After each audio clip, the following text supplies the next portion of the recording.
All right, what's going on, guys? I'm back at the gym today. Today is Sunday. I'm gonna be trying to hit a heavy squat single and then potentially even do a full SBD day if I'm feeling good. But I woke up feeling really good today. It's like 2 p.m. I slept a long time. I'm gonna take my time warming up. I'm already kind of sweating, so I'm already been moving around a little bit. But I'm gonna start with the bar, 1 rep, 2 rep, all the way up to probably 705. I might take a bigger jump from my last warm up to the single if I'm not feeling super good warming up. But if everything goes according to plan, I'll just go 1 through 6 reds up to 705, and then I'll go straight to 340 kilos, probably throw the little chips on there to make it exactly 750. But I'm feeling pretty good. I might even deadlift today if we're feeling good after the squats. My back's been feeling pretty good. Adductor's feeling good, feeling pretty powerful. So I'm gonna take you guys through it, all the warm-ups. Not really gonna do a lot probably of recording of like my mobility stuff, just because I'm kind of feeling lazy. But I definitely will try to record probably once I actually put weight on my back, all the warm-ups, so you can just kind of see my mentality as I'm warming up and what I try to focus on. But thank you guys for tuning in, and I will see you in the gym.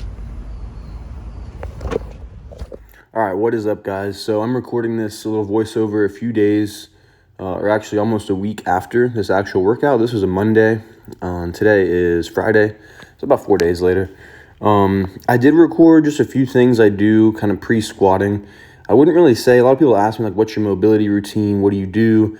And I've said it before, but it's mostly intuitive. You kind of, I sped some of these up, but you can just kind of see the way I move. I just kind of find what needs to be moved. And I mean, everything needs to be moved a little bit, but I kind of can find on the day areas that are quote unquote tight or just need some extra attention, and I'll spend some time there. But I spent a little bit of time, not really even trying to push the splits, but just trying to kind of get in position, stretch the adductors out a little bit, just move the body around. For the most part, trying to keep this stuff as active as possible versus being passive. So making sure that your body, what you're stretching and the musculature that you're actually stretching, and the opposing musculature to that is what's supporting you versus just forcing yourself into a position. Actually being active and strong in that position is much more important. I know before I kind of recorded how I put the knee sleeves on. I got a little bit of a better video here of how I do it. And you can see I definitely was struggling a lot today. It was very hard to get these knee sleeves on today. So here's the combination of Florida and humidity, and I guess my calves are actually growing a little bit. It is definitely a pain to get these things on. So this isn't the most exciting content, I know, but I think it can offer some insight on kind of how to shimmy or wiggle these things on. So basically what I do is I pull, I try to minimize surface area of the knee sleeve, and then I'll point and flex my calf or my toes to get a little bit of just kind of wiggle room. And I'm simultaneously pulling it, and then once I pull it as high as I can, I will unwrap it, starting from the top and then the bottom. So I got both sides recorded here, and I recorded all my warm-ups for the squats as well. I have another clip later on in this video where I do go back outside and kind of talk a little bit, so I'll probably pause the voiceover and then come back for the remainder. But overall, a pretty good session. It was the heaviest I've gone on both squat and deadlift on the same day in quite a while. Well, really what it was my first day pulling sumo, again, post adductor tear. So it was right about, I think it was almost exactly a month post tearing my adductor. And I know I get a lot of questions about this. My adductor tear, I don't really know the severity or the grade of the tear, but I know it was not that severe because I was back to lifting upper body the next day. I was back to lifting lower body, just no sumo deadlifts within a week. I was back to squatting in about 10 days. So in my opinion, it was a very low grade tear, just a strain, which is still a tear, but it's just not very severe. It did bruise up, but not right away. It took a few days to bruise up, which I don't really know, but I think is a good thing, indication that it wasn't that severe. The hemorrhaging took a while to kind of pop up. And now the bruising is completely gone. I don't feel it at all unless I go into like a full middle split. At the very end range of motion, I can feel it, but I never feel it while lifting now. I actually felt really good today until I was having just a little bit of, it's hard to explain, either like rib, oblique, tightness. It's kind of the lower back, but it's more so on the side. But it really didn't start to bother me until I got to the top set.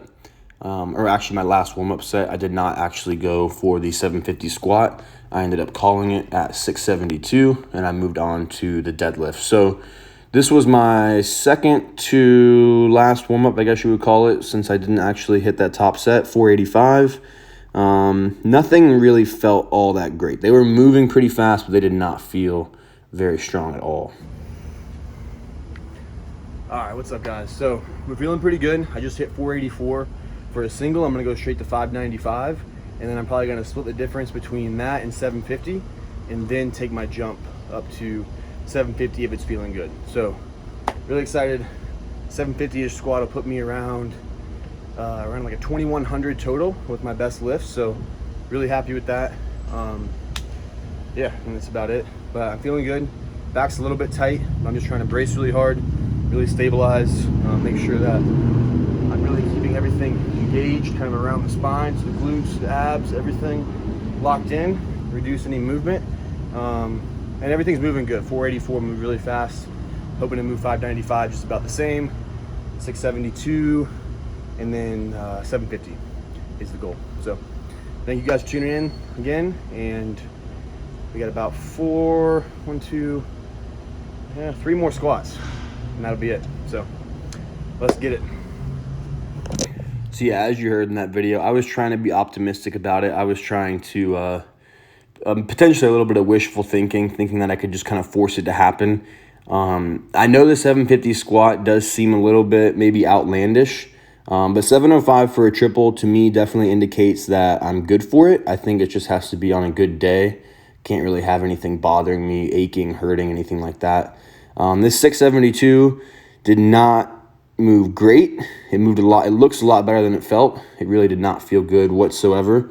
And I called it there and moved on to the deadlift. So I think the most I've sumo deadlifted since I tore the adductor was maybe 135 for a few reps. I knew it was going to feel okay today. I just knew it wasn't going to feel strong. Everything was going to feel really heavy. But I was fairly confident. I almost had no fear of the adductor really acting up. So that was a good feeling. Today was a good just kind of mental win. I finished up with this 705 deadlift. And hopefully next week we can add some weight and add some speed. But thank you guys for watching, and I'll catch you in the next video, hopefully getting one out today or tomorrow. But y'all have a good day.